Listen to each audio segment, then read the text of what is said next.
TNN TV کی بین الاقوامی خبروں کے ساتھ میں ہوں بشرا خان۔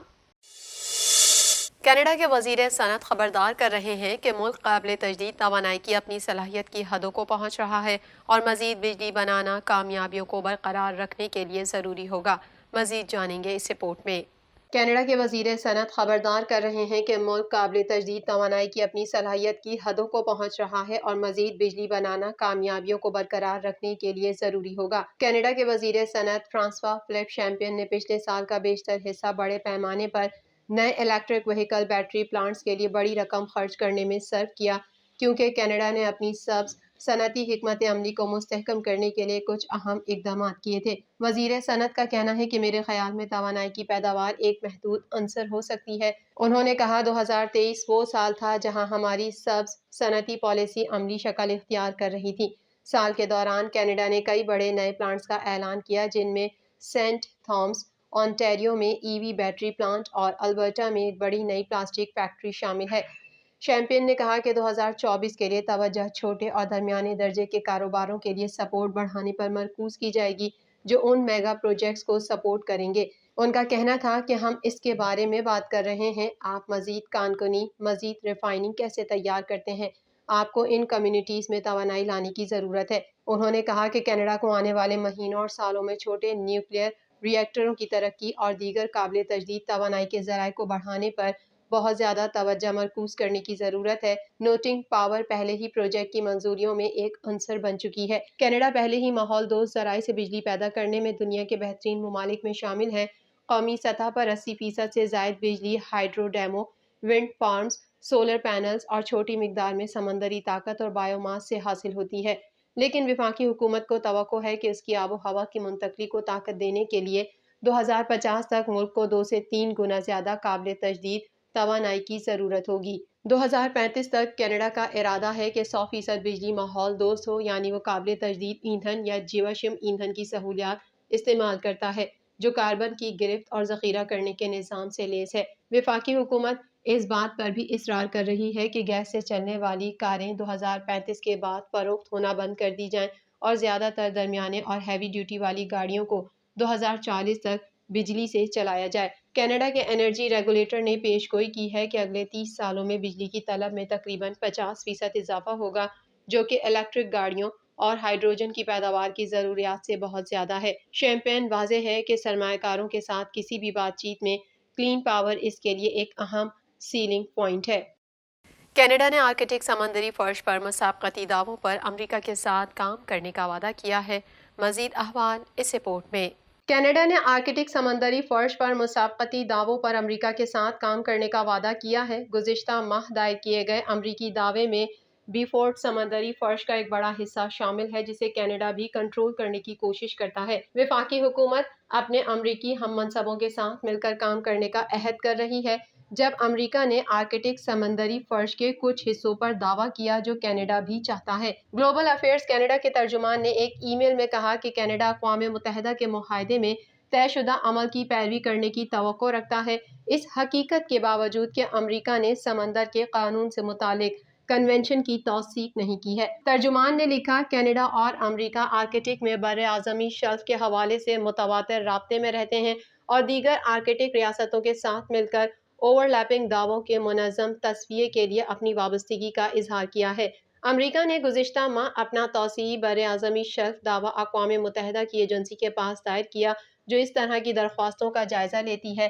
جیسا کہ توقع کی گئی ہے، اس میں بیفورٹ سمندری فرش کا ایک بڑا حصہ شامل ہے جسے کینیڈا بھی کنٹرول کرنا چاہتا ہے۔ اقوام متحدہ کے معاہدے کے تحت ممالک کو یہ حق حاصل ہے کہ وہ ماحول کا انتظام کریں اور سمندر کے فرش پر قدرتی وسائل تیار کریں اگر وہ یہ ثابت کر سکیں کہ ان کا براعظمی شیلف ان کے ساحل سے 200 ناٹیکل میل یا تقریباً 370 کلومیٹر سے زیادہ کا فاصلہ ہے اور یہ ایک قدرتی توسیع ہے۔ براعظم توسیع شدہ براعظمی شیلف کے حقوق میں ماہی گیری یا شپنگ جیسے معاملات پر کنٹرول شامل نہیں ہے۔ اقوام متحدہ سرحدوں پر حکمرانی نہیں کرتا، لیکن ہر ملک کے دعوے کے پیچھے سائنس کا جائزہ لیتا ہے اور اسے کسی تصفیے پر بات چیت کرنے کے لیے چھوڑ دیتا ہے۔ اگرچہ امریکہ نے سمندر کے قانون کے کنونشن پر دستخط نہیں کیے ہیں، لیکن اس نے اس کے اندر کام کرنے کا عہد کیا ہے۔ کینیڈا کی کنٹرول سے 1.2 ملین مربع کلومیٹر سمندری فرش کینیڈا کے کنٹرول میں آ جائے گا۔ یہ علاقہ البرٹا اور سیسکیچوان کے مشترکہ سائز کے برابر ہے۔ ریاستہائے متحدہ کے جیولوجیکل سروے کا تخمینہ ہے کہ اس میں 10 بلین بیرل تیل کے مساوی ذخیرہ ہو سکتا ہے، حالانکہ اس تعداد کو ایک مشکل اعداد و شمار کے بجائے آرکٹک ارضیات کی بنیاد پر ایک امکانی تشخیص سمجھا جاتا ہے۔ کینیڈا کے پی ایم او نے واضح کیا کہ وزیر اعظم ٹروڈو اور ان کا خاندان جمیکا میں تعطیلات کے دوران بلا قیمت ٹھہرے تھے۔ مزید جانتے ہیں اس رپورٹ میں۔ کینیڈا کے پی ایم او نے واضح کیا کہ وزیر اعظم ٹروڈو اور ان کا خاندان جمیکا میں تعطیلات کے دوران بلا قیمت ٹھہرے تھے۔ کینیڈین وزیر اعظم جسٹن ٹروڈو کا دفتر واضح کر رہا ہے کہ وہ اور ان کا خاندان جمیکا میں فیملی فرینڈز کی ملکیت والے مقام پر بغیر کسی قیمت کے چھٹیاں گزار رہے ہیں، ابتدائی طور پر یہ کہنے کے بعد کہ فیملی ان کے قیام کے لیے ادائیگی کر رہی ہے۔ وزیر اعظم کے دفتر نے ایک بیان میں کہا کہ وفاقی اخلاقیات کمشنر سے سفر سے قبل ان تفصیلات کے بارے میں مشورہ کیا گیا تھا تاکہ اس بات کو یقینی بنایا جا سکے کہ قواعد پر عمل کیا جائے۔ کیریبین جزیرے پر ٹروڈو کی چھٹی ختم ہونے سے ایک دن قبل دفتر نے یہ وضاحت پیش کی۔ وہ وہاں صوفی گریگور ٹروڈو اور ان کے 3 بچوں کے ساتھ ہیں۔ باکسنگ ڈے پر خاندان کے جمیکا کے لیے روانہ ہونے سے پہلے ٹروڈو کے دفتر نے کہا کہ اس نے اخلاقیات کمشنر سے مشورہ کیا اور خاندان ان کے قیام کے اخراجات کو پورا کرے گا اور سرکاری طیارے میں سفر کے اخراجات عوام کو ادا کرے گا۔ ان کے دفتر نے کہا وزیر اعظم اپنے ذاتی سفر اور اپنے خاندان کے لیے کمرشل ایئر لائن کے ٹکٹ کے مساوی رقم کی ادائیگی جاری رکھے ہوئے ہیں۔ حکام نے اس بات کی تصدیق کرنے سے انکار کر دیا کہ ٹروڈو کہاں رہ رہے ہیں۔ ایران کے سپریم لیڈر آیت اللہ خامنہ ای نے ایرانی شہر کرمان میں دھماکوں کے ذمہ داروں کو سخت جواب دینے کا اعلان کر دیا۔ صدر ابراہیم رئیسی نے اپنا دورہ ترکیہ بھی منسوخ کر دیا ہے۔ مزید جان لیتے ہیں اس رپورٹ میں۔ ایران کے سپریم لیڈر آیت اللہ خامنہ ای نے ایرانی شہر کرمان میں دھماکوں کے ذمہ داروں کو سخت جواب دینے کا اعلان کر دیا۔ صدر ابراہیم رئیسی نے اپنے دورہ ترکیہ بھی منسوخ کر دیا ہے۔ ایرانی سپریم لیڈر آیت اللہ خامنہ ای نے دھماکوں کی شدید مذمت کرتے ہوئے کہا کہ دشمنوں نے ایک بار پھر تباہی پھیلائی اور بڑی تعداد میں لوگوں کو شہید کیا۔ اس تباہی کا انشاءاللہ سخت جواب دیا جائے گا۔ انہوں نے جاں بحق ہونے والوں کی مغفرت اور زخمیوں کی جلد صحت یابی کی دعا بھی کی۔ دوسری جانب امریکی حکام کا کہنا ہے کہ ایران میں گزشتہ روز ہونے والے دھماکوں میں داعش ملوث ہو سکتی ہے۔ امریکی حکام کے مطابق ایران میں ہونے والے دھماکے داعش کے حملوں سے ملتے جلتے ہیں۔ بائیڈن انتظامیہ کے سینئر عہدیدار کا کہنا ہے کہ داعش ماضی میں بھی ایسے حملے کرتی رہی ہے۔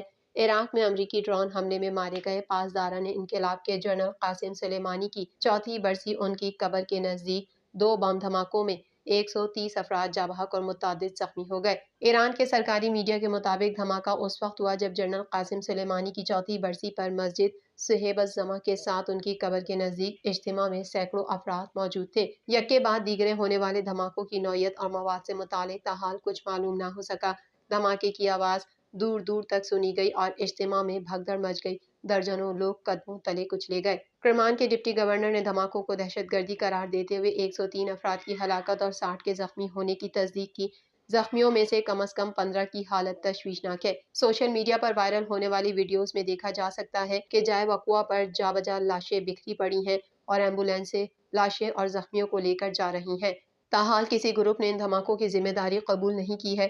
دوسری جانب لبنان کی مزاحمتی تنظیم حزب اللہ کے سربراہ حسن نصر اللہ نے کہا ہے کہ اسرائیل نے لبنان پر بڑا حملہ کیا تو ہماری محدود جنگ کا دائرہ ختم ہو جائے گا۔ جنرل سلیمانی کی شہادت کی 4تھی برسی پر خطاب کرتے ہوئے حسن نصر اللہ نے کہا کہ اسرائیل نے لبنان کے خلاف جنگ چھیڑی تو ہماری لڑائی کی کوئی حد یا اصول نہ ہوگا۔ یاد رہے کہ سابق صدر ڈونلڈ ٹرمپ کے حکم پر 2020 میں عراق کے ایئرپورٹ پر ایران کے پاسداران انقلاب کے جنرل اور قدس فورس کے خفیہ مشن کے سربراہ جنرل قاسم سلیمانی کو ڈرون حملے کا نشانہ بنایا گیا تھا۔ جنرل قاسم سلیمانی کی اہمیت اور مقبولیت کا اندازہ اس بات سے لگایا جا سکتا ہے کہ وہ ایران میں سپریم لیڈر آیت اللہ علی خامنہ ای کے بعد سب سے طاقتور شخصیت سمجھے جاتے تھے۔ امریکہ کی جانب سے متعدد بار جنرل قاسم سلیمانی پر غزہ میں حماس اور لبنان میں حزب اللہ کو ٹریننگ، فنڈنگ، ہتھیار، انٹیلیجنس اور لاجسٹک سپورٹ فراہم کرنے کا الزام عائد کیا جاتا رہا ہے۔ غزہ میں 7 اکتوبر سے اب تک اسرائیلی حملوں میں شہید ہونے والے فلسطینیوں کی تعداد 22,637 سے تجاوز کر چکی ہے، جبکہ 57,296 سے زائد افراد زخمی ہو چکے ہیں۔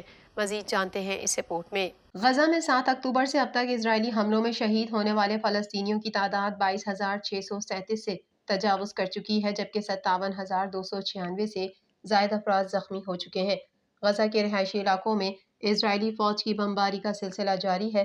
گزشتہ 24 گھنٹوں میں مزید 120 سے زائد فلسطینی شہید ہو گئے۔ اسرائیلی فوج کی کارروائی میں ایک اسرائیلی یرغمالی مارا گیا۔ فلسطینی وزارت صحت کے مطابق شہداء میں 9,100 سے زائد بچے اور 6,500 سے زائد خواتین شامل ہیں، جبکہ زخمیوں میں 8,663 بچے اور 6,327 خواتین بھی شامل ہیں۔